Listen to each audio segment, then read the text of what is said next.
ప్రభుపాద్ జయశిల ప్రభుపాద్.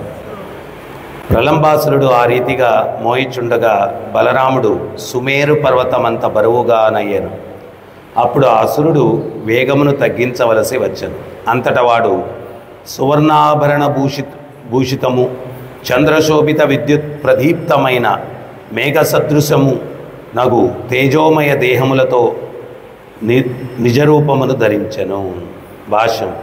ఇచ్చట ప్రలంబాసురుడు మేఘముతోనూ వాని సువర్ణాభరణములు మేఘమునందలి మెరుపులతోనూ బలరాముడు ఆ మేఘమండలమందు ప్రకాశించు చంద్రునితోనూ పోల్చబడెను. మహాసురులు తమ మాయచే పలు రూపములను పొందగలరు, కానీ భగవంతుని ఆధ్యాత్మిక శక్తి వారి శక్తిని నశింపజేసినప్పుడు వారు కృత్రిమ రూపమున కొనసాగజాలక తిరిగి తమ వాస్తవమైన దానవ రూపమునే పొందగలరు. బలరాముడు అకస్మాత్తుగా మహాపర్వతమంత బరువుగానయ్యను. ప్రలంబాసురుడు తన భుజములపై అతనిని మోయుటకు యత్నించినను అది చేయజాలకపోయెను. ఓం అజ్ఞానతిమిరం దస్య జ్ఞానాంజనశలాకయా చక్షురున్మిలితం యేన తస్మై శ్రీగురవే నమః. నమావం విష్ణుపాదాయ కృష్ణప్రేష్ఠాయ భూతలే శ్రీమతే జయపతాకస్వామినితి నామినే.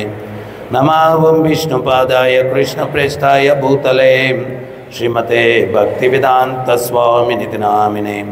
నమస్తే సారస్వతీదేవం గౌరవాణి ప్రచారిణి నిర్విశేషశూన్యవాది పాశ్చాత్యదేశతారిణి.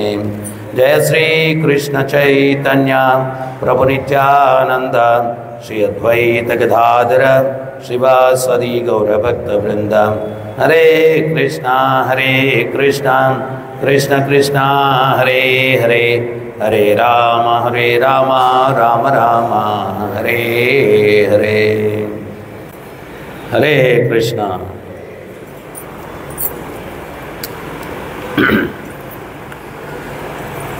ఈ ప్రలంబాసురుడు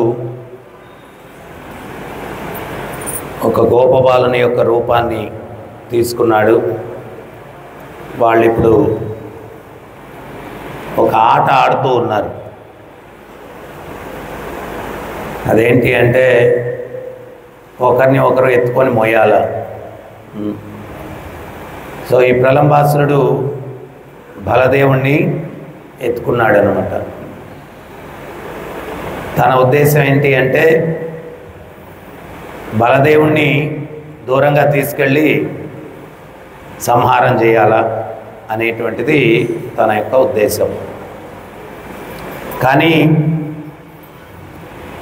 ఆయన పేరులోనే ఉంది బలదేవుడు. అన్ని బలాలకి మూలం ఆయనే.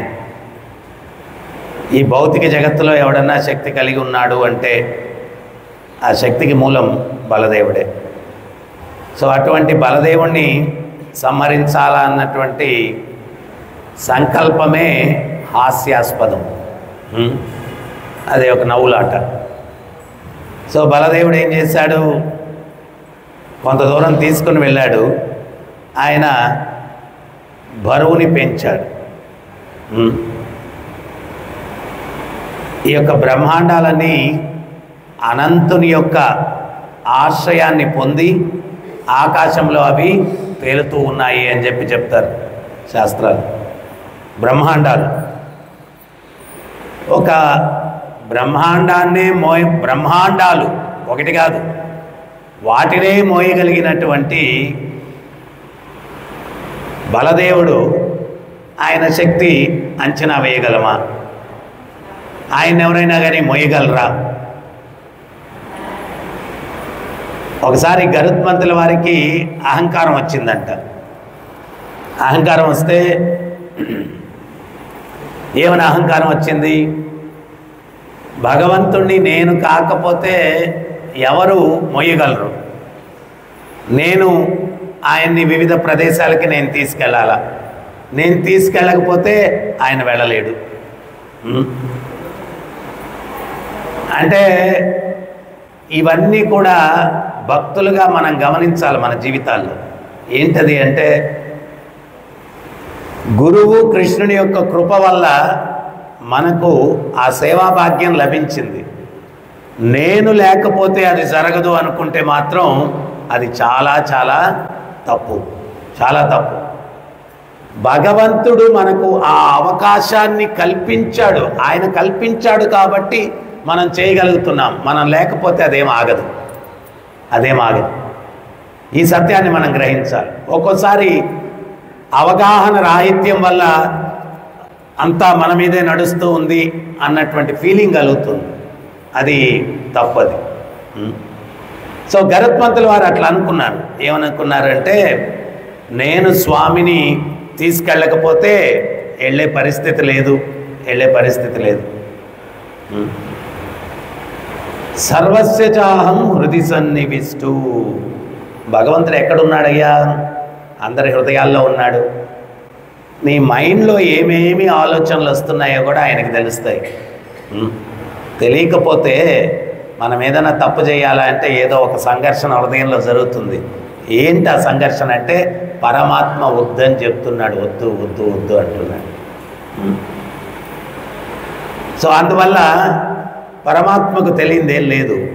అప్పుడు స్వామి ఏం చేశాడంటే, ఒక చెయ్యి గరుత్మంతుడు మెడ మీద వేసి, బా గరుత్మంత ఈ చెయ్యి కొంచెం లాగేస్తుందయ్యా చూడు అని చెప్పి మెడ మీద వేశాడు. ఒక చెయ్యి. ఈయనేమనుకున్నాడు, ఆయన పూర్తిగా మోసేవాడిని నేనే అనుకున్నాడు. కానీ ఒక చెయ్యి వేసేసరికి ఆయన నేలగరిచాడు అనమాట. నేలగరిచి ఆ రెక్కలు గిక్కలు కాళ్ళు చేతులు అన్నీ ఇదిలించుకుంటూ ఉన్నాడు అని చెప్పి. అప్పుడు అర్థమైంది, స్వామి క్షమించండి, పాహిమా పాహిమా, క్షమించండి. అంటే మనం భగవంతుడు అట్లాంటి అహంకారం వచ్చినప్పుడు ఒక మొటిక్కాయ వేస్తాడు.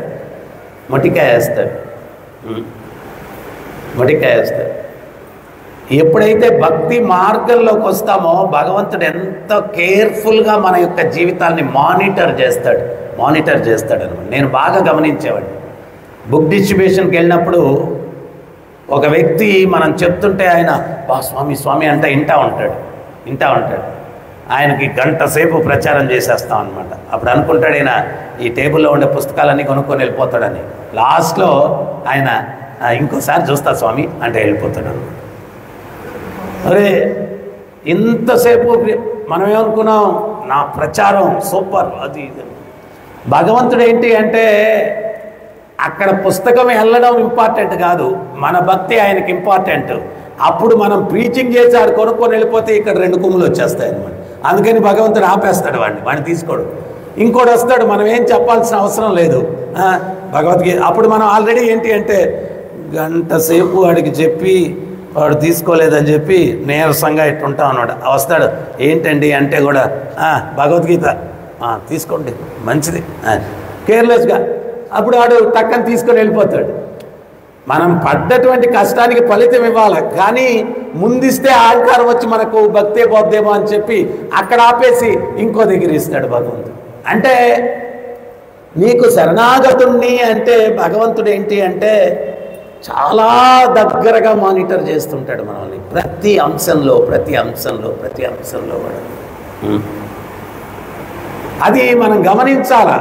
అది భగవంతుని యొక్క కరుణ అది. పురంధరదాసు అప్పట్లో నవకోటి నారాయణ అంట. అంటే 500 సంవత్సరాల క్రిందట 9 కోట్లు ఉన్నాయంట ఆయన దగ్గర. అయితే పిల్లికి బిచ్చం పెట్టడు, ఎవరికి ఏం దానం ఇవ్వడం సహాయం చేయడం ఎవరికేం లేదు. ఇంట్లో కూడా భోజనాలు వండాలంటే భార్య లెక్క పెట్టి ధాన్యం ఇచ్చేవాడంట. ఇదో పెద్దోడు కొంచెం పెద్దోడు కదా, కొంచెం ఎక్కువ రైస్ వాడికి, చిన్నోడికి ఇంకొంచెం అట్లా. అంత పిచ్చినారోడు భగవంతుడు అనుకున్నాడు వైరాగ్యం తెప్పించాలా, ఇతనిలో వైరాగ్యం తెప్పించాలి. ఆయన నదికి స్నానానికి వెళ్ళాడంట. వెళ్తే భగవంతుడు మారువేషంలో వెళ్ళి, ఏమయ్యా నేను బాటసారిని, కొంచెం ఈరోజు మీ ఇంట్లో ఆశ్రయం ఇస్తావా, కొంచెం భోజనం పెడతావా అన్నాడంట. అంటే అప్పుడు నాకు అసలు ఇల్లే లేదు స్వామి అన్నాడంట. ఎవరు? పురంధరదాసు. మళ్ళీ ఇంట్లో తీసుకెళ్తే మళ్ళీ ఆతిథ్యం ఇవ్వాలా, ఖర్చు ఇవన్నీ దేనికని, నాకు అసలు ఇల్లే లేదు అన్న. సరే భోజనం అన్నా పెట్టవయ్యా అంటే, నాకే లేకపోతే నీకెక్కడ పెడతానయ్యా అన్నాడు. అప్పుడు భగవంతుడు అన్నాడంట, ఇల్లు లేదా, సరేలే లేకుండా చేస్తాలే. భోజనం లేదా, సరే లేకుండా చేస్తాలే అనుకున్నాడు. అప్పుడు ఆయన వ్యాపారానికి వెళ్ళిపోయాడు. వెళ్తే ఇంటికి వెళ్ళాడు. భార్య ఉంది, భిక్షాందేహి అన్నాడు. ఆమె వచ్చింది, మా చాలా కష్టాల్లో ఉన్నాను తల్లి, నాకు కొంచెం దానం కావాలా. స్వామి, దానం అంటే కొంచెం కష్టమే, కానీ మీరు అడగండి, వీలైతే చూస్తాను అనిందంట. ఏం లేదమ్మా, నీ ముక్కు పుడక నాకు కావాలమ్మా అన్నాడు. నీ ముక్కు పుడక నాకు కావాలమ్మా. అప్పుడు ఆమె సరస్వతి, ఆమె పేరు, ఆమె చెప్పింది, మా ఆయన నా ముఖం కూడా చూడు స్వామి, ఆ ముక్కు పుడకే చూస్తాడు. అటువంటిది అడిగితే మీరు అది గారి ఇచ్చారంటే లేనిపోని తలకాయ నొప్పి అవుతుంది. అంటే అమ్మా, ఏది అవసరమో అది ఇస్తేనే దానం అవుతుంది తల్లి, నాకు అది కావాలి ఇమ్మా అన్నాడు. సరే ఏమైతే అయింది అని చెప్పి తీసి ఇచ్చేసిందండి. ఇచ్చేస్తే ఈయన ఏం చేశాడంటే, స్వామి, ఈయన పురంధరదాస్ వ్యాపారం ఏంటి అంటే కుదు వ్యాపారం, ఫైనాన్స్ బిజినెస్. ఆ ముక్కు పుడక తీసుకొని ఆయన దుకాణానికే వెళ్ళాడు. దీనికి వెలగట్టు అన్నాడు. అది చూడగానే ఈయన గుండె ఆగిపోయింది. ఇదేంటి, నా భార్యది ఉన్నట్టుందా ఇది? ఇదో స్వామి, నువ్వు ఇక్కడే కూర్చో, ఇప్పుడే వస్తా అని చెప్పి స్వామిని అక్కడ కూర్చోబెట్టి పరిగెట్టుకుంటూ ఇంటికి వెళ్ళాడంట. సరస్వతి సరస్వతి అంట పరిగెత్తు. ఆమె ఏదో వంట చేస్తూ ఉంది. ఆయన ముఖం చూశాడు, ముక్కు కూడా కనపడలేదు. అర్థమైపోయింది, ఎవడో పేద బ్రాహ్మణుడు అని వచ్చాడు, వాడికి ముక్కు పుడక దానం ఇచ్చేసావా? నాకు తెలుసు నువ్వు ఇట్లాంటివి ఏదో చేస్తావని. ఏది ముక్కు పుడక అన్న. ఆమెకి ఏం చెప్పాలో అర్థం కాక స్నానం చేసిన తర్వాత తీసి ఆ భగవంతుడి పాదాల దగ్గర పెట్టాను స్వామి అని. ఉంది కదా అని పరిగెట్టుకుంటూ పూజ గదిలోకి వెళ్తే అక్కడ దగదగ మెరుస్తూ వజ్రాల ముక్కు అక్కడ ఉందను. అబ్బా, మరి అదేంటది, అది ఇది రెండు ఒకటే ఉన్నాయే అని మళ్ళీ పరిగెట్టుకుంటూ అక్కడికి వెళ్ళాడు. అక్కడికి వెళ్తే అక్కడ ఉంది. మళ్ళీ పరిగెట్టుకుంటూ ఇక్కడికి వచ్చాడు. నేను వెళ్ళే లోపల మళ్ళీ అక్కడికి ఏమైనా వెళ్ళిపోయిందేమో అని చెప్పి మళ్ళీ పరిగెట్టుకుంటూ ఇక్కడికి వచ్చాడు. ఇక్కడికి వస్తే ఇక్కడ ఉంది. అట్ట 3-4 సార్లు తిరిగిన తర్వాత అప్పుడు ఆయనకు ఒక రియలైజేషన్ వచ్చిందండి. నేను ఈ బంధాల వల్ల ఈ దుకాణానికి ఇంటికి పరిగెత్తాను, ఇది అసలేం లేదు. ఆ బ్రహ్మ భువనాంలోకో పునరావర్తినో అర్జున. ఈ భౌతిక బంధనాల వల్ల బ్రహ్మలోకం నుంచి పాతాళలోకం దాకా జన్మలు ఎత్తుతూ ఉన్నాను, ఈ పరిగెత్తేది ఏం లెక్కలోకి రాదు అని చెప్పి ఆ సాక్షాత్కారం వచ్చిన తర్వాత ఇంటికి ఆ దుకాణానికి వెళ్తే అక్కడ స్వామి లేడు. అప్పుడు ఇంటికి వచ్చి ఊరు జనాలందరినీ పిలిచాడంట. దానం ఇచ్చేస్తాను, నా దగ్గర ఉన్నది ఖజానా తెచ్చి దానం ఇచ్చేస్తాను అన్నాడు. దానం ఇచ్చేస్తాను అంటే భగవంతుడు ఆ ఊరు జనాల మధ్యలో చేరి, చూడవయ్యా, వీడంతా ఇంత తెలివైనడు కాదు, నానా పాపాలు చేసి సంపాదించాడు, ఇప్పుడు ఆ పాపపు ధనమంతా మీ నెత్తినేసేసి పుణ్యాత్ముడైపోవాలని ప్లాన్ చేస్తున్నాడు, అది కానీ మీరు తీసుకున్నారంటే మహాపాపాత్ములు అయిపోతారు మీరు అన్నాడు. అనేసరికి ఆ జనాలందరూ కూడా, పురంధర, నవకోటి నారాయణ, నీ దానం మాకొద్దు, మేము పోతా ఉన్నాం అని చెప్పి వెళ్ళిపోయారంట. దానం కూడా తీసుకోలేదంట. అప్పుడు ఇంకా చూడవే, నేను జీవించిన జీవిత విధానం, దానం ఇస్తే కూడా తీసుకునేదానికి సిద్ధంగా ఎవరు లేరు, అంత దరిద్రమైన జీవితాన్ని గడిపాను. ఎవరు తీసుకున్నా ఎవరు తీసుకోకపోయినా తులసీదళం తీసుకురా అని చెప్పి ఆ తులసీదళం తీసుకొని ఆ ఖజానా మీద వేసి కృష్ణార్పణం అని దండం పెట్టి ఒక తుంబుర చేతిలో పట్టుకొని నామ సంకీర్తన చేసుకుంటూ ఆయన వీధుల్లోకి వచ్చేసాడు. ఇల్లు లేదు, ఆస్తి లేదు, పరివారం ఆయనతో వచ్చేసారు. ఈ రకంగా భగవంతుడికి ఎవరి మీదన్నా ప్రత్యేకమైన కరుణ ఉంది అంటే వాడిని ఏదో ఒక రకంగా లాగుతాడు, భక్తిలోకి లాగుతాడు. తర్వాత ఆ శరణాగతి పొందినటువంటి వ్యక్తులకి వాళ్ళు ఆ పూర్ణత్వం రాకుండా మధ్యలో మాయ కలత పెడుతూ ఉంటే భగవంతుడు ఆ పరీక్షలో కూడా ఇంకొంచెం పరీక్ష వేసి వాడిని ఏదో ఒక రకంగా తన ప్రక్కకు లాక్కునేదానికి ప్రయత్నం చేస్తూ ఉంటాడు. మనం అర్థం చేసుకోవాల్సింది ఏంటి అంటే ప్రభుపాదులు వారు చక్కగా చెప్పారు, భౌతికమైనటువంటి అపజయాలు ఆధ్యాత్మిక విజయానికి సోపానాలు అని చెప్పారు ప్రభుపాదులు వారు. భౌతికమైనటువంటి అపజయాలు ఆధ్యాత్మిక విజయానికి స్టెప్పింగ్ స్టోన్స్, విజయానికి అవి మెట్లు అన్నమాట. సో మనం దాంతో పట్టు వదలని విక్రమార్కుడిని నేను వదలను, ఇంకా ప్రయత్నం చేస్తాను లేదు. అర్థం చేసుకో, భగవంతుడు నీ నుంచి వేరే ఏదో కోరుకుంటున్నాడు. అది అర్థం చేసుకో, వేరే ఏదో కోరుకుంటున్నాడు. సో అందువల్ల భగవంతుడు ప్రత్యేకమైన కరుణ చూపిస్తాడు భగవద్భక్తులకి. తర్వాత ఇంకోటి ఏంటి అంటే భగవద్భక్తులు ఇక్కడ ఈ ప్రలంబాసురుడు సిద్ధులు పొందాడు. సిద్ధులు వాళ్ళు ఏంటి అంటే సిద్ధులు లగిమ ఈ రకరకాల సిద్ధులు ఉంటాయి. అవేంటి అంటే రూపాన్ని మార్చేయచ్చు, అతి చిన్నవాడు అవ్వచ్చు, అతి పెద్దవాడు అవ్వచ్చు, అష్టసిద్ధులు అంటారు వాటిని. సో ఈ సిద్ధులు కూడా ఏం చేస్తాయి, మనిషిలో అహంకారాన్ని తీసుకొస్తాయి. ఇప్పుడు సింపుల్గా ఏదైనా చిన్న మ్యాజిక్ చేస్తేనే జనాలు అబ్బో ఏదో అనుకుంటారు. భక్తి వినోద్ ఠాకూర్ సమయంలో ఆయన ఎవరో ఒక ఆయన ఉండేవాడు, ఫల్గు బాబా, భక్తి వినోద్ ఠాకూర్ సమయంలో ఆడేదో మ్యాజిక్లు చేస్తే జనాలందరూ కూడా తండోపతండాలుగా వెళ్ళిపోయేటువంటి వారు. ఆడు నేను దేవుణ్ణి అని చెప్పుకునేవాడు అనమాట. సో అప్పుడు బ్రిటిష్ గవర్నమెంటు భక్తి వినోద్ ఠాకూర్కి బాధ్యత అప్పచెప్పింది, వీడి కథ ఏంటో చూడవయ్యా అని చెప్పి. సో భక్తి వినోద్ ఠాకూర్ వెళ్ళి అతనితో మాట్లాడతాడు, ఏంటి అసలు నువ్వు ఎందుకు ఇట్లా మోసం చేస్తున్నావు? ఆడంటాడు, నాకు కూడా తెలుసు మోసం అని చెప్పి, కానీ జనాలు నన్ను భగవాన్ అంటే ఆ కిక్కే వేరు అంటాడు. ఆ యొక్క ఇదే వేరు, జనాలు వచ్చి నన్ను భగవాన్ అంటే ఆ ఆనందం అది వేరు. దానికోసం నేనేంటి అంటే మోసం చేస్తాను. కానీ ఒక నిజాయితీ కలిగినటువంటి ఆచార్యుడికి ఇటువంటి మోసపూరితమైనటువంటి గురువులకి ఎంత వ్యత్యాసమో చూడండి. ప్రభుపాదుల వారి దగ్గరికి ఒక వ్యక్తి వచ్చాయా అంటారన్నమాట, Prabhupad you are such a wonderful person. అది మనం రిపీట్ చేయకూడదు, కానీ ఆయన నిజాయితీ చెప్పడానికి చెప్తున్నాను. You are such a wonderful person, అద్భుతమైన వ్యక్తి మీరు. అప్పుడు ప్రభుపాదుల వారు అన్నారు, yes I'm wonderful. As long as I serve Krishna I'm wonderful. If I stop serving Krishna I'm a rascal.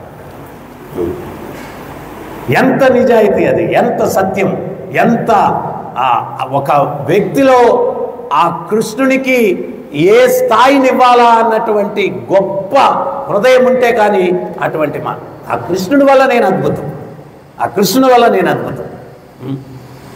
అదే మనంగానైతే శిష్య ఇన్ని రోజులు గుర్తించావమ్మా నువ్వు, ఇప్పటికైనా నీ జన్మ ధన్యమైందా మనంగానే. కానీ నిజాయితీ కలిగినటువంటి ఆచార్యులు ప్రభుపాదుల వారు ఏంటి అంటే చైతన్య మహాప్రభు యొక్క టీచింగ్స్ని హృదయంలోకి యథాతథంగా స్వీకరించినటువంటి వ్యక్తి అన్నమాట. యథాతథంగా స్వీకరించినటువంటి వ్యక్తి. చైతన్య మహాప్రభు ఏం చెప్పారు, నధనం న జనం న సుందరీం న కవితాంబ జగదీశ కామయే మమ జన్మనీశ్వరే భవతా భక్తిరహైతుకే త్వయి. నధనం, నాకు ధనమొద్దు, న జనం, జిందాబాద్ అనే అనుచరులు. అనుచరులు వేరు, శిష్యులు వేరు. అనుచరులు వేరు, శిష్యులు వేరు. అనుచరులు ఏంటి అంటే వాళ్ళ ఊరికే ఫాలోవర్స్ లాగా ఉంటారు, పాటించేది పాటించింది లేదు. శిష్యుడు అంటే తూచ తప్పకుండా పాటించేవారు. ఒకసారి ప్రభుపాదుల వారికి ట్రైన్లో ఎవరో కాళ్ళు ముట్టడానికి వస్తారు.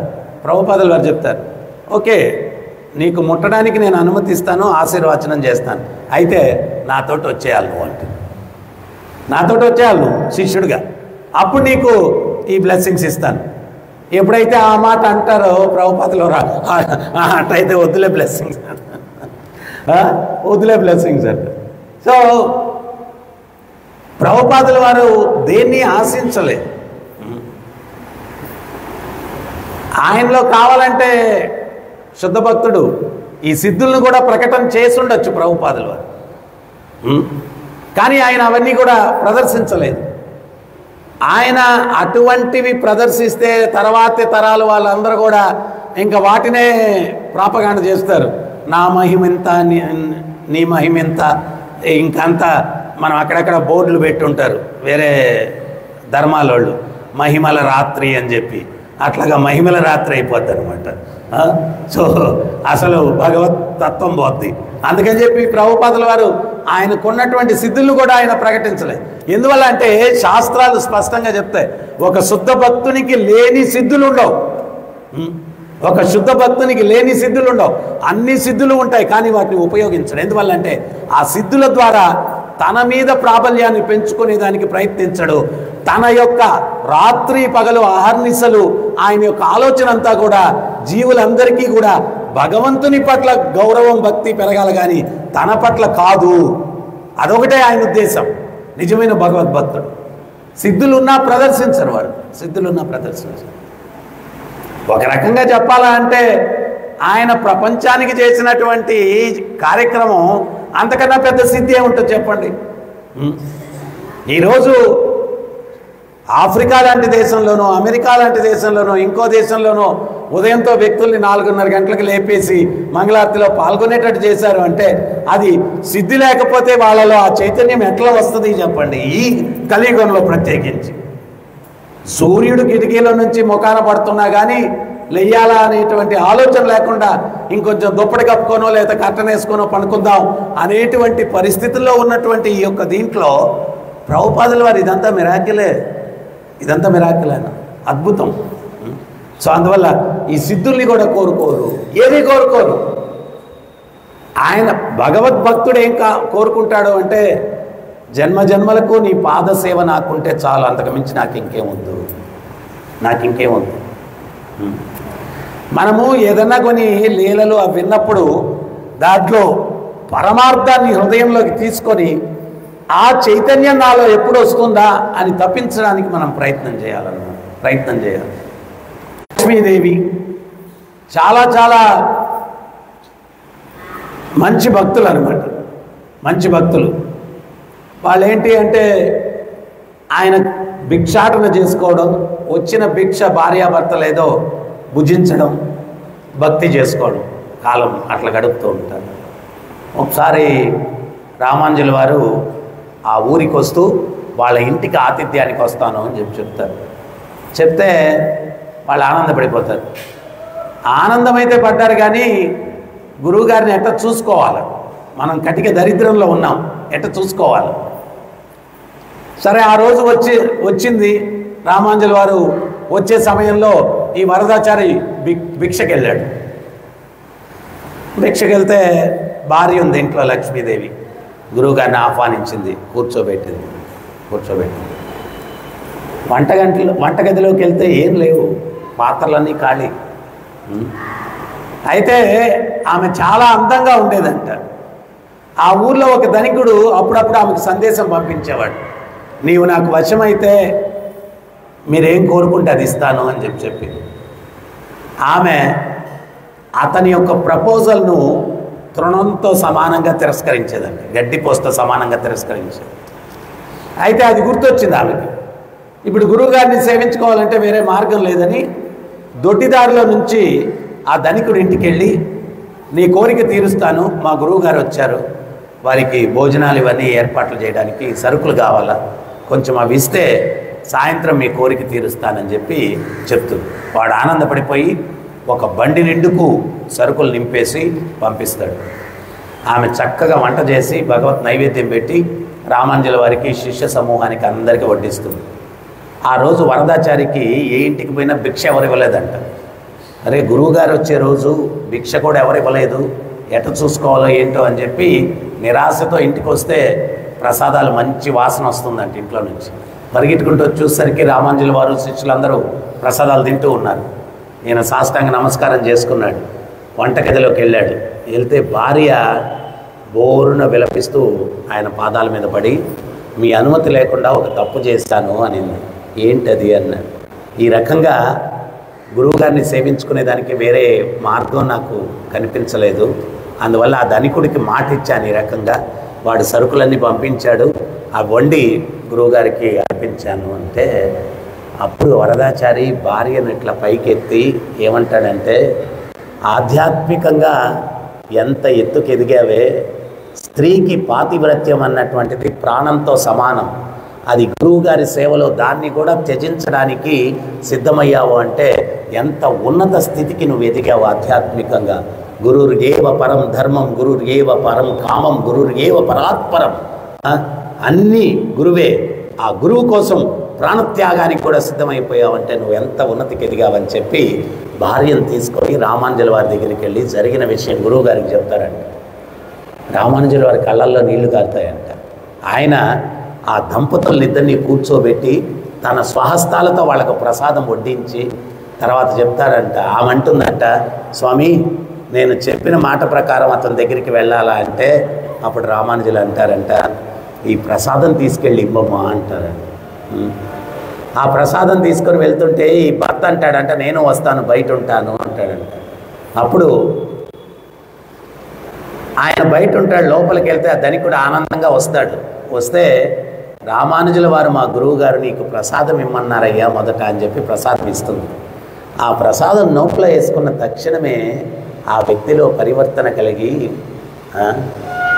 దమయంతిని వేటగాడు స్పృశించి ఆమె యొక్క పాతివ్రత్యానికి అగ్నిలో ఆహుతైపోయాడు. తల్లి, మీలాంటి పాతివ్రతను తుచ్చమైన భావనతో నేను చూశాను. పొరపాటున నేను స్పృశించి ఉంటే ఆ వేటగాడికి కలిగిన దుస్థితే నాకు కలిగి ఉండేది. మీ గురువర్యులు ఇచ్చినటువంటి ప్రసాదం స్వీకరించిన దానివల్ల నాలో ఇంత పరివర్తన కలిగింది. దయచేసి ఆ మహానుభావుని యొక్క దర్శన భాగ్యం నాకు కలిగించవమ్మా అని చెప్పి ఆమె పాదాల మీద పడి వేడుకున్నాడు. ఆమె పాదాల మీద పడి వేడుకున్నాడు. చాలామందికి తెలీదు ప్రసాదం యొక్క గొప్పతనం కూడా. ప్రసాదం కరుణావతారం అన్నారు. ప్రసాదం కరుణావతారం. వేరే మతస్థులు వాళ్ళకి మత మార్పిడి చేసినప్పుడు ఒక ప్రతిజ్ఞ చేయించుకుంటారు, నువ్వు హిందూ దేవాలయాలకు వెళ్ళి ప్రసాదం తినకూడదు అంటారు. ప్రసాదం యొక్క రోజు మనం తింటాం కాబట్టి మనకు విలువ తెలియదు, కానీ వాళ్ళకి తెలుసు విలువ. అందుకని వాళ్ళు వీడు మళ్ళీ ప్రసాదం తింటే మళ్ళీ వెళ్ళిపోతాడేమో అని చెప్పి ప్రసాదం తినకూడదు అంటారు. మళ్ళీ వెళ్తే ప్రసాదం తింటే మళ్ళీ వెళ్ళిపోతాడు వీడు అని చెప్పి ప్రసాదాలు ఇవన్నీ తినకూడదు అంటారు. ప్రసాదం కరుణావతారం. కొంతమందికి ప్రవచనం నచ్చకపోవచ్చు, భజన నచ్చకపోవచ్చు, సేవ నచ్చకపోవచ్చు. అందరికీ నచ్చే ఒక ఐటెం ఏంటి అంటే ప్రసాదం. ప్రతి ఒక్కడు ఏదో తిండి కదా అని తీసుకుంటాడు, కానీ అది తిండి కాదు.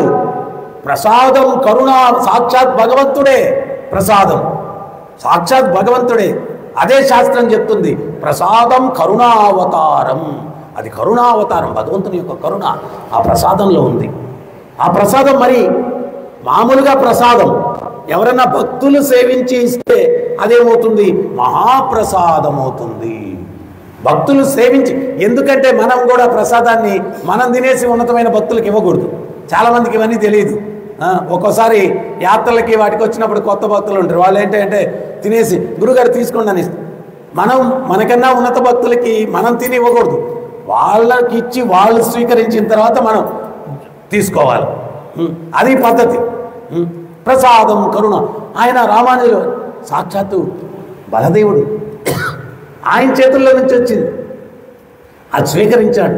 వాడిలో పరివర్తన వచ్చింది. ఆమె గురువుకి నమస్కరించుకొని, స్వామి మీ అనుగ్రహంతో నా పాతివ్రత్యం నిలబడింది, మీ అనుగ్రహంతో నా పాతివ్రత్యం నిలబడింది, నా పాతివ్రత్యాన్ని రక్షించారు అని ఆనంద బాష్పాలతోటి ఆ వ్యక్తిని తీసుకొని రామాంజుల వారి దగ్గరికి వెళ్ళారు. రామాంజుల వారి దివ్యమంగళ స్వరూపాన్ని చూసి సాష్టాంగ నమస్కారం చేసి స్వామి మీ శిష్య రేణువుల్లో నన్ను ఒక్కడిగా స్వీకరించండి, నాకున్న యావత్ ఆస్తి మీ పాదాల దగ్గర పెడుతున్నాను, స్వీకరించండి. నాకొద్దు ఈ ఐశ్వర్యం, నాకొద్దు ఈ ఐశ్వర్యం. ఎందుకు భక్తులు ఐశ్వర్యాన్ని తిరస్కరిస్తారు అంటే, సరైన అవగాహన లేకపోతే, అది లక్ష్మి నారాయణుని యొక్క సేవలో వినియోగించాలా అన్నటువంటి అవగాహన లేకపోతే, అదే లక్ష్మి చండిగా మారి వాడి జీవితాన్ని నాశనం చేస్తుంది. దుర్బుద్ధులు పుడతాయి, భోగవాంఛ కలుగుతుంది. దుర్బుద్ధులు పుడతాయి, భోగవాంఛ కలుగుతుంది. సో అందువల్ల ఈ ధనాన్ని మీ పాదాల దగ్గర పెడుతున్నాను, యావదాస్తి స్వీకరించండి.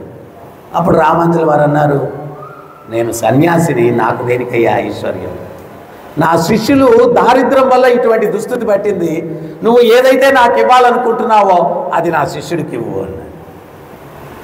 అప్పుడు వరదాచారి రామానుజుల వారికి పాదాలకు సాష్టాంగ నమస్కారం చేసి, గురువర్యా, దయచేసి ఈ యొక్క ధనాన్ని స్వీకరించమని నన్ను ఆదేశించొద్దు, నేను తిరస్కరిస్తే గురుద్రోహిని అవుతాను, నాకొద్దు ఈ ధనం అన్నాడు. ఏమి నాయన అన్నాడు, ఈ ధనాన్ని స్వీకరిస్తే అతనిలో కలిగిన దుర్బుద్ధులు నాలో ఏమన్నా కలుగుతాయేమో. ఈ దారిద్ర్యంలో వినమ్రతతోటి మీ సేవకు భగవత్ సేవకు ఏదో చేసుకుంటూ జీవితం గడుపుతూ ఉన్నాను. ఆ ధనం వచ్చి, అహంకారం వచ్చి, నాలో అహంకారం పెరిగి, భోగవాంఛ పెరిగి, మీకు భగవంతునికి దూరం అయితే ఎందుకయ్యా నాకు ఆ ధనం? నాకొద్దు స్వామి, దయచేసి అది స్వీకరించమని నన్ను ఆదేశించద్దు అని చెప్పి పాదాల మీద పడిపోయాడు.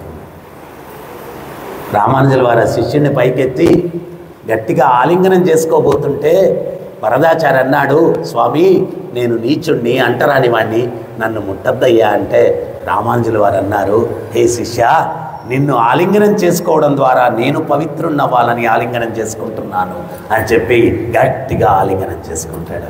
గట్టిగా ఆలింగనం చేశాడు. సో ఈ ప్రలంబాసురుడు చాలా సిద్ధులు కలిగి ఉన్నాడు అని భాష్యంలో చెప్తున్నారు.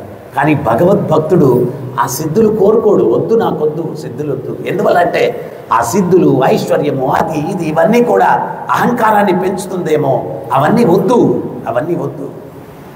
అన్యాభిలాషిత శూన్యం జ్ఞానకర్మ అనావృతం అనుకూలేన కృష్ణానుశీలనం భక్తిరుత్తం. అన్యాభిలాష, నాకేమొద్దు, నీ పాదపద్మాల సేవ ఉంటే చాలు, అంతకు మించి ఇంకేమొద్దు, అంతకు మించి ఇంకేమొద్దు. భక్తుడు ఇంక దేన్ని కోరుకోడు.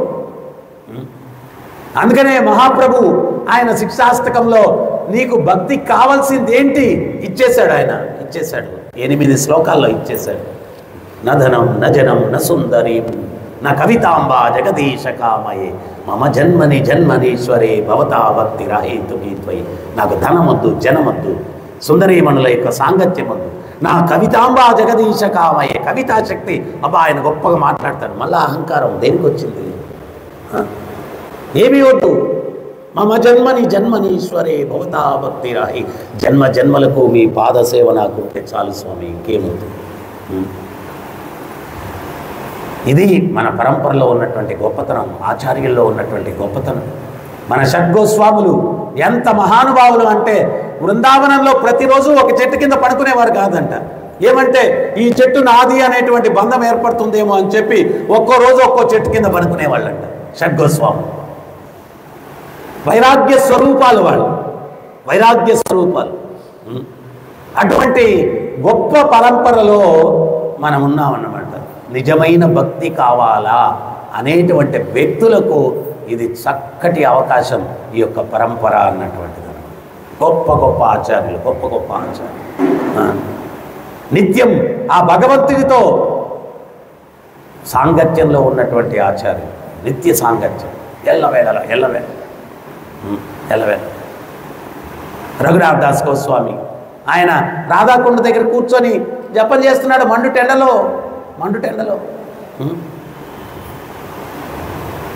మళ్ళీ ఇల్లు కట్టుకోవడం, కుటీరం వేసుకోవడం, దేనికి తలకాయ నొప్పి అంతా? శ్రీమతి రాధారాణి స్వయంగా వచ్చి ఆమె కొంగు నీడలాగా పట్టిందనమాట. కొంగు నీడలాగా పట్టింది. సనాతన గోస్వామి చూసారు, ఏమయ్యా అమ్మవారి దగ్గర సేవ తీసుకుంటున్నావు రోజు, ఏంటి స్వామి నువ్వు ఆ ఎండలో కూర్చొని నామం చేసుకుంటూ ఉంటే తల్లి వచ్చి నీడ పడుతుందయ్యా, నీకు అర్థం చేసుకో, చిన్న కుటీరం ఏర్పరచుకో, చిన్న కుటీరం ఏర్పరచుకో. సో ఈ రకంగా వీరందరూ కూడా చాలా చాలా వైరాగ్యమూర్తులు, భగవద్భక్తులు. మనం ఏంటి అంటే భగవద్భక్తి మార్గంలో ఈ సిద్ధుల్ని కూడా ఏమీ కోరుకోరు. కేవలం భగవత్ సేవ ఉంటే చాలు, అంతకు మించి ఏం అవసరం లేదు. సో అందువల్ల స్వామి ప్రభుపాదుల వారు కూడా ఆయన ఒక గురువుగా శిష్యుణ్ణి ఏ రకంగా శిక్షణ ఇవ్వాలా అన్నటువంటిది చేశారు. కానీ హృదయంలో మాత్రం అట్మోస్ట్ హ్యూమిలిటీ అన్నమాట. తుకారాం బాబా ఆయన గరుడ వాహనం వచ్చిందంట వైకుంఠానికి తీసుకుని వెళ్ళడానికి. ఆ గరుడ వాహనం మీద ఎక్కి కూర్చున్నారు. ఆ చుట్టూ భక్తులు అందరూ కూడా నిలబడి ఉంటే వాళ్ళతో అంటున్నారంట, నేనెంత దౌర్భాగ్యుణ్ణి, ఇక మీదట మీలాంటి శుద్ధ భక్తుల యొక్క సాంగత్యం నాకు ఉండదు. ఎవరు దౌర్భాగ్యుడు?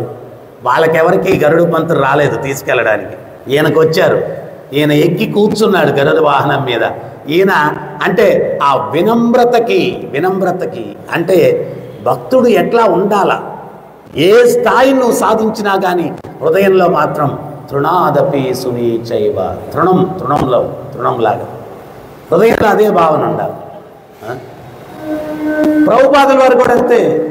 ఆయన చివరి సమయంలో ఆయన గాడ్ బ్రదర్స్ వాళ్ళు భక్తులు అందరూ ఉంటే వాళ్ళతో అంటారు, ఈ మీలాంటి అద్భుతమైనటువంటి భక్తుల యొక్క సాంగత్యం ఇంక మీదట నాకు ఉండదు, నేను వెళ్ళిపోతున్నాను. సో నిజంగా ఈ వైష్ణవత్వానికి మాయవాద సిద్ధాంతానికి వ్యత్యాసం ఏంటి అంటే, మాయవాద సిద్ధాంతం సమాజానికి ఎటువంటి సంక్షేమాన్ని ఇవ్వదనమాట. ఎందువల్లంటే మనుషుల్లో ఆల్రెడీ అహంకారం. వాళ్ళు ఏమంటారంటే, నువ్వు ఎవరికన్నా తక్కువేంటి, నువ్వే దేవుడు అని చెప్పి అంటారు. అందుకనే వాళ్ళు ఇట్లా ఉంటారు. ఒకసారి ఒక మాయవాది సన్యాసి మన దేవాలయానికి వచ్చారు.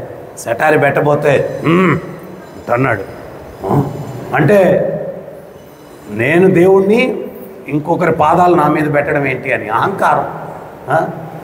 సెటారి అనిట్టు అన్నాడు, పెట్టించుకోలేదు. అదే మరి భగవద్భక్తులు ఈరోజు నా జన్మ తరించింది స్వామి పాదాలు అనుగ్రహం. అర్జునుడు పాదాల దగ్గర కూర్చోవలసిన పరిస్థితి వస్తే ముఖం కూడా చూడలేదంట. ఆ తిరువడిని దర్శిస్తూ, ఆ దివ్య పాదాలను దర్శిస్తూ తన్మయత్వంలో ఉండిపోయాడంట. అది సామాన్యమైనటువంటి పాదం, ఆ బ్రహ్మ కడిగిన పాదం. సో ఆ మాయ అటువంటి అహంకారం, ఆల్రెడీ అహంకారం ఉంది, డబల్ అహంకారం తేవడానికి ఆ మాయవాద సిద్ధాంతం. కానీ వైష్ణవత్వం ఏంటి అంటే దాస దాస దాసాను దాస దాస దాస దాస దాస. ఇది సమాజానికి శ్రేయస్కరం. ఎందువల్లంటే ప్రతి ఒక్కడు అట్లా అనుకుంటే సమస్య లేదు సమాజంలో, సమస్య లేదు. ప్రతి ఒక్కడు నేను దాసుణ్ణి అనుకుంటే సమస్య లేదు సమాజంలో. సో అందువల్ల ఈ యొక్క వైష్ణవ తత్వం ఎల్లవేళలా జీవించి ఉండాలి సమాజ ఉద్ధరణ కోసం, సమాజ ఉద్ధరణ కోసం. దానికని మనం ఆ వైష్ణవ తత్వాన్ని సక్రమమైన విధానంలో అర్థం చేసుకొని దాన్ని అనుసరిస్తూ దాన్ని ప్రచారం చేసినప్పుడే లోక కళ్యాణం జరుగుతుంది. సో అందువల్ల భగవద్భక్తుడు దేన్ని ఆశించడు, ఆ స్వామి పాదపద్మాల సేవ ఉంటే సంతృప్తి చెంది ఆనందంగా జీవితాన్ని గడుపుతాడు. హరే కృష్ణ. ఎవరికైనా ఏమైనా సందేహం, డౌట్స్? మహారాజ్ ఎనీథింగ్ అఫెన్సివ్లీ ఏమన్నా మాట్లాడుంటే క్షమించండి.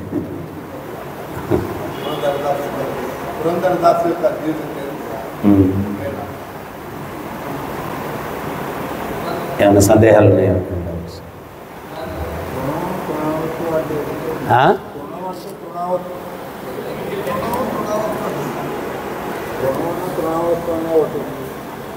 తృణమన్నా తృణావ్రతుడు అన్నాను.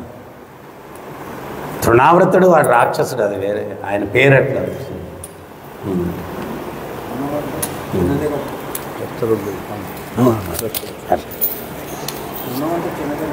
చిన్న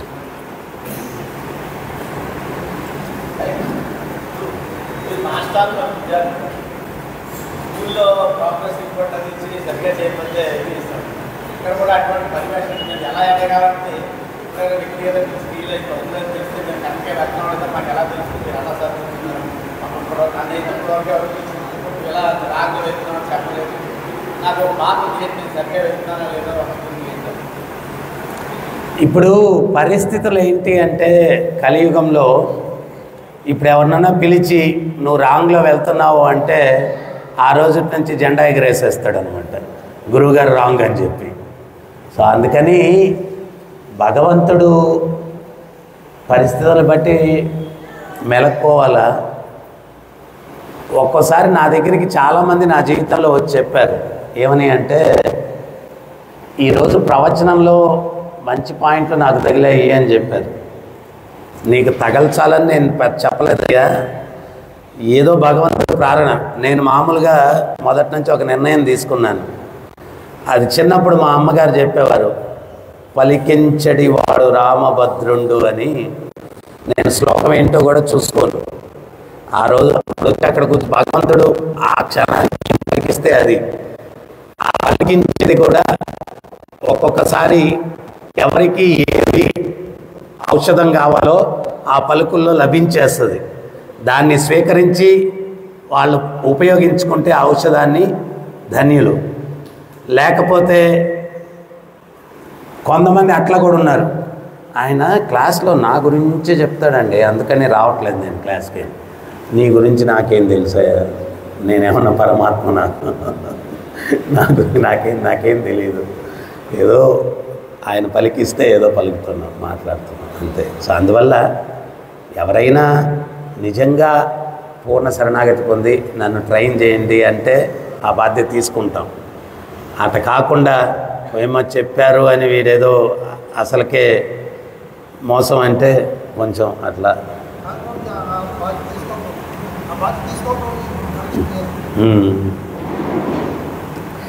యాక్చువల్గా భగవద్గీతలో భగవంతుడు అదే చెప్పాడు కదా, ఏమన్నారు ఆయన, తద్విధి ప్రణిపాతేన పరిప్రశ్నేన సేవయా ఉపదేక్షింతే జ్ఞానం జ్ఞానిన తత్వదర్శన.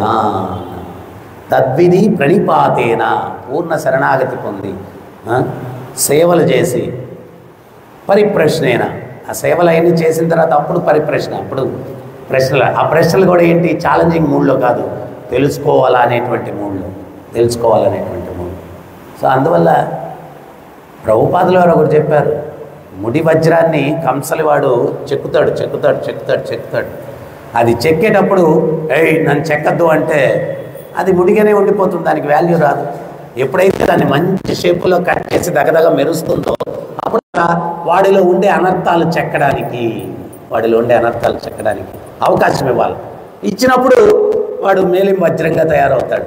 అటువంటి వజ్రాన్ని ఆ యొక్క ఉజ్వల నీలమణి కనిపించవచ్చు, ఆ కృష్ణుని కనిపించవచ్చు, అవకాశం ఇవ్వాలి. సో వారి ద్వారా శిక్షణ పొందాలా అని చెప్పి వారిలో కలిగినప్పుడు సో మనం ఆల్రెడీ అడ్వాన్స్డ్, మనం చాలా ఉన్నత స్థితిలో ఉన్నాం, ఎవరి గైడెన్స్ మనకు అవసరం లేదు. అట్లా ఉంటే మనం ఏం చేయాలి?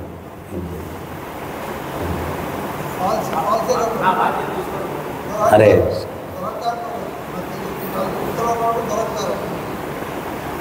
మనము ఈ ఆచార్యుల యొక్క జీవిత చరిత్రప్పుడు వాళ్ళు అప్పుడు కాంచీపురం వెళ్ళి వరదరాజ స్వామిని అడిగితే వరదరాజ స్వామి ఏం చెప్పారు,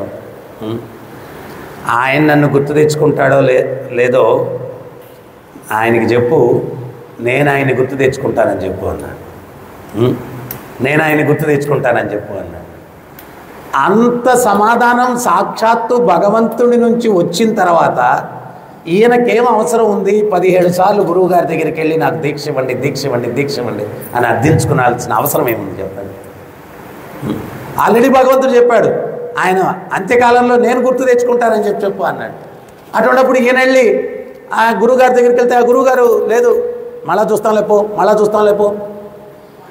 లాస్ట్కి రామానుజుల వారు గురువు యొక్క అనుగ్రహం నాకు లభించకపోతే ఇంకా జీవించడం దేనికి, నేను ఆత్మహత్య చేసుకునేదానికి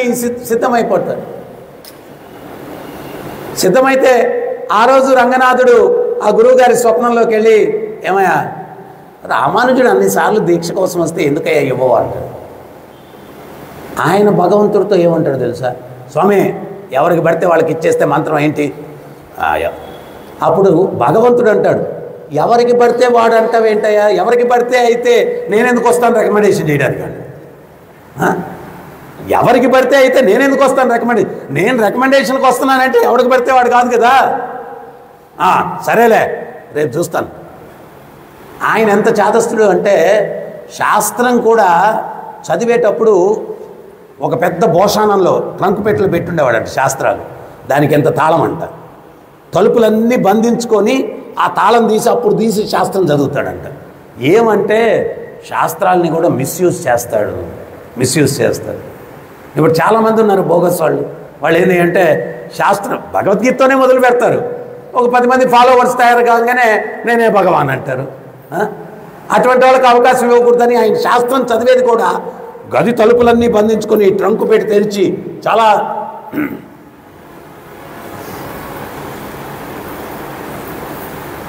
తిరుపతిలో ఒకసారి ఒక పిల్లోడు ఉన్నాడు. ఆడొచ్చి 2 నెలలు కూడా కాలేదన్నమాట. ఆడు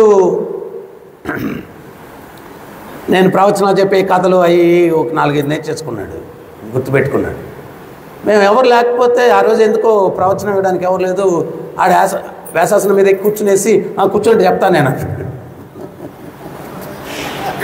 2 months కూడా కాలేదు వాడు వచ్చి. సో ఇట్లాగా రామాంజలి వారు వెళ్ళారు. వెళ్ళిన తర్వాత ఆ గురువు కావేరీ నదీ తీరంలో నడుచుకుంటూ వస్తున్నాడంట. రామాంజలి వారు వెళ్ళి ఇసుక మధ్యాహ్నం మండుటెండ మలమల కాలుతుందంట. ఈయన సాష్టాంగం చేశారంట. ఇంతకుముందు సాష్టాంగం చేస్తే అనుగ్రహం చేస్తేనే లేయాలంట. ఆయన సరే లేయి అని కూడా అనలేదంట. ఆ ఇసుకలో ఎంతసేపు ఓర్పుతో పడుకుంటాడు నమస్కారం చేస్తూ అని చెప్పి వాళ్ళు పక్కన నిలబడుకొని ఉండే వాళ్ళకి కాళ్ళు కాలుతా చిందులు వేస్తున్నారంట. కానీ అక్కడ కూడా పరీక్ష భగవంతుడు చెప్పాడు, ఈయన 17 సార్లు వచ్చాడు. ఇవన్నీ ఎందుకు జరిగాయి అంటే గురువు దగ్గరికి వెళ్ళినప్పుడు నీకు పరీక్ష పెడతాడు. నువ్వు ఓర్పుతో సహించినప్పుడే దాని యొక్క ఇది. ఒక్కోసారి ప్రాపంచిక దృష్టితో చూసినప్పుడు ఏదో మిస్టేక్ జరిగినట్టు కూడా ఉండొచ్చు. అది నీ యొక్క దృష్టికి పరీక్ష. అది నీ యొక్క దృష్టికి పరీక్ష. ఒక గురువు వెళ్తూ ఉంటాడు. ఒకసారి చూస్తూ ఒక తాడుని చూస్తాడు, పాము అంటాడు. అంటే శిష్యుడు అవునవును పాము అంటాడు. మళ్ళీ కొంత దూరం వెళ్ళిన తర్వాత రియలైజ్ అయ్యి అది పాము కాదు తాడు అంటాడు. తాడే అంటాడు. తర్వాత సాయంత్రం గురువు అరే మొదట నేను పాము అన్నాను అని చెప్పి గురువు నువ్వు పోయి రెగ్యులేటివ్ ప్రిన్సిపల్స్ బ్రేక్ చేయరా లేకపోతే ఇంకోటి అని చెప్తే అది కరెక్ట్ కాదు. భగవత్ తత్వాన్ని చెప్పినప్పుడు ప్రభుపాదుల వారి టైంలో కూడా కొంతమంది ఆయన్ని చాలా పరిశీలనగా ఆయనలో కూడా తప్పులు వెతకాల ఇవన్నీ మరి ఆయనకి తెలియదు ఏముంటుంది. ఆయన గమనించి నాలో ఏం పిలిచాడు ఆ శిష్యుడిని. నాలో ఏం వెతుకుతావులే తప్పులు, నేను తప్పుడు అని అనుకున్నా కానీ నీ దృష్టిలో నేను చెప్పే వాక్కు మాత్రం సత్యం. కృష్ణుడికి తప్పించి ఇంక వేరే మాట్లాడాను నేను. అది నువ్వు తీసుకుంటే నువ్వు గొప్పడివి అయిపోతావు. నాలో తప్పులు ఎతకడం మానేసి ఆ జ్ఞానం నేను ఇచ్చేదాన్ని తీసుకోవాలి ప్రభుపాదులు. సో ఇట్లాగా ఎవరన్నా లేదు శరణాగతి పొందుతాం ట్రైన్ చేయండి, అది వేరే విషయం. అంటే పరిస్థితులు ఎట్టున్నాయి అంటే కలియుగంలో అది గురువు స్థానంలో ఉండే ఒక మంచి మాట చెప్పినా కానీ శత్రుత్వంగా తీసుకునేటువంటి పరిస్థితులు, అంత ఉదారంగా మనం చెప్పేటువంటి పరిస్థితులు లేవు. చాలా సంతోషం మీరు ముందుకు వచ్చారు.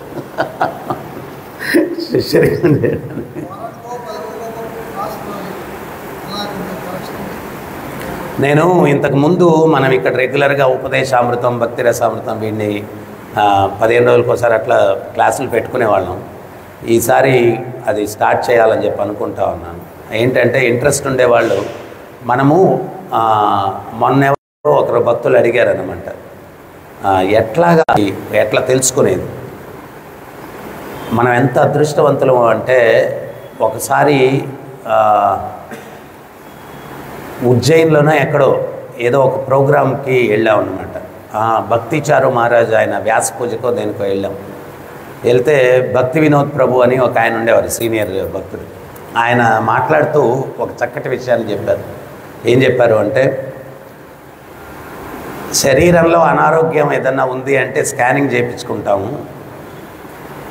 మన చైతన్యంలో ఏదన్నా అనారోగ్యం ఉంది అంటే ప్రభుపాదుల వారి పుస్తకాలు మనసు పెట్టి చదివితే మన చైతన్యాన్ని స్కాన్ చేస్తాయి ప్రభుపాదుల వారి పుస్తకాలని చెప్పి చెప్తారు. మన చైతన్యాన్ని స్కాన్ చేస్తాయి. ఇప్పుడు ఫర్ ఎగ్జాంపుల్ వాచో వేగం మనసో వేగం ఉదరోపాస్త వేగం ఆ శ్లోకం చదువుతాం. చదివినప్పుడు ఖచ్చితంగా నా వాక్కుని నేను ఎంత కంట్రోల్ చేసుకున్నాను. ఎవరినన్నా నొప్పించడానికి ఇప్పుడు కొంతమంది డివోటీస్ ఉంటాం అన్నమాట, టక్కని మాట వదిలేస్తాం కటువుగా. అంటే అన్ని సందర్భాల్లో అదే రకంగా ఉండకూడదు. ఏదైనా తప్పు చేసినప్పుడు ఇంకోటి ప్రతిసారి నువ్వు ఆమె అదే రకంగా ఉంటే అన్నిటికీ ఒకే ట్రీట్మెంట్ కాదు, అన్నిటికీ ఒకే ట్రీట్మెంట్ కాదు. సో అందుకని మనం చాలా కేర్ఫుల్గా ఉండాలి. ఎవడో ఒకడు వెటర్నరీ డాక్టర్ దగ్గర శిష్యరికానికి చేరాడంట. ఆయన ఫస్ట్ రోజు ఒక గుర్రం తీసుకొచ్చారంట. ఆ గుర్రం మెడ దగ్గర వాపుగా ఉందంట. అప్పుడు తీసుకొస్తే వాడు ఆ డాక్టర్ ఏం చేశాడంటే స్లెడ్జ్ హ్యామర్ చెక్క సుత్తి ఒకటి తీసుకొని ఆ మెడ మీద గట్టి కొట్టాడంట. కొడితే ఆ వాపు తగ్గిందంట. వాడు ఆ తీసుకొచ్చిన డబ్బులు ఇచ్చి వెళ్ళిపోయాడు అనమాట. వీడు అనుకున్నాడు, ఓ వెటర్నరీ ట్రీట్మెంట్ అంటే ఇంతే, ఒక సుత్తి పెట్టుకొని ఏదన్నా జంతువు అనారోగ్యంగా వచ్చిందని కొడితే డబ్బులు ఇచ్చి వెళ్ళిపోతాడని చెప్పి ఎదురుగా బోర్డు పెట్టేశాడంట, వెటర్నరీ హాస్పిటల్ అని చెప్పి. ఆయన ఒక ఆవును తీసుకొచ్చారంట, జ్వరంగా ఉందనో ఏదో ఆవును తీసుకొని వచ్చి. వీడేం చేశాడు, ఆ పెద్ద సుత్తి తీసుకొని దాన్ని దమ్మా కొట్టాడు. పాపం ఆవు చచ్చిపోయింది. ఆయన వాళ్ళు ఏం చేశారు, వీడిని చిత్త కొట్టి మేము వెళ్ళిపోయారు అనమాట. ఆయన వెళ్ళిపోతే ఆయన వీడికి, అరే గురువుగారు ఇచ్చిన ట్రీట్మెంటు నేను ఇచ్చిన ట్రీట్మెంటు ఒకటే కదా, కానీ వాళ్ళు నన్ను తన్నేసి వెళ్ళిపోయారని చెప్పి ఆయన మళ్ళా గురువుగారి దగ్గరికి వెళ్ళి, నిన్న మీరు ఆ గుర్రానికి వాపుగా ఉంటే సుత్తితో కొట్టారు, నేను కూడా ఆవుకి జ్వరం అంటే సుత్తితో కొడితే అది చచ్చిపోయింది, ఆయన నన్ను చంపేశారు, వాళ్ళు చంపేదా కొట్టారు.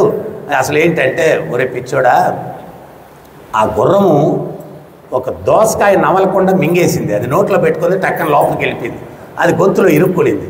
నేను బయట నుంచి ఆ సుత్తితో కొట్టడం వల్ల లోపల అది పగిలిపోయి డిజాల్వ్ అయిపోయి వెళ్ళిపోయింది. సో దానికి అది ట్రీట్మెంట్, అది ఆ దోసకాయ మింగేసింది కాబట్టి దానికి ఆ ట్రీట్మెంట్. ఆయన ఆవుకు కూడా అదే ట్రీట్మెంట్ ఇస్తే జ్వరం అని చెప్తే ఎట్లా పిచ్చోడు, ఒక రోజులో నువ్వు అర్థం చేసుకున్నావు. సో కొంతమంది ఇటువంటి శిష్యులు కూడా ఉంటారు. 1-2 రోజులు గమనించిన తర్వాత మేము కూడా ఇస్కాన్ బదులు టిస్కాన్ అనేదో ఒక సంస్థ పెట్టేయచ్చు, లేకపోతే ఇంకోటి చేయొచ్చు, అది చేయొచ్చు అని చెప్పి. కానీ ఇది ఒక జీవిత ప్రస్థానం. ఏంటంటే జీవితం అంతా కూడా మనం ఆ గురువుకి శరణాగతి పొంది మనలో ఉన్నటువంటి అనర్థాలను తొలగించుకునేదానికి ప్రయత్నం చేయాలి. ఇది దానికి అట్మోస్ట్ హ్యూమిలిటీ అనమాట, చాలా వినమ్రతతోటి శరణాగతి పొందాలి. డెఫినెట్గా శాస్త్ర స్టడీ అనేటువంటిది పెట్టుకొని దాంట్లో మనం దాన్ని ఎట్లా ఆ యొక్క లక్షణాలు పెంపొందించుకునే దానికి ప్రయత్నం చేయాలా అనేటువంటి ప్రయత్నం చేయకపోతే మనం వచ్చిన పర్పస్ డిఫీట్ అయిపోతుంది. వచ్చింది సాధించలేదు. దేనికి వచ్చామంటే భగవంతుని చేరుకోవాలి. మరి అది చేరుకునే మార్గంలో ఏం చేయాలా అనేటువంటిది చాలా ముఖ్యం. ఖచ్చితంగా చేయాలి. హరే కృష్ణ. గ్రంథరాజ్ శ్రీమద్ భాగవతం की, जगतगुरु श्रील प्रभुपाद की, राधा गोपीनाथ की, जगन्नाथ बलदेव सुभद्र माय की, गोविंद श्रीनिवास की, गौर निताय की, हरिनाम संकीर्तन की, निताय गौर प्रेमानंदे।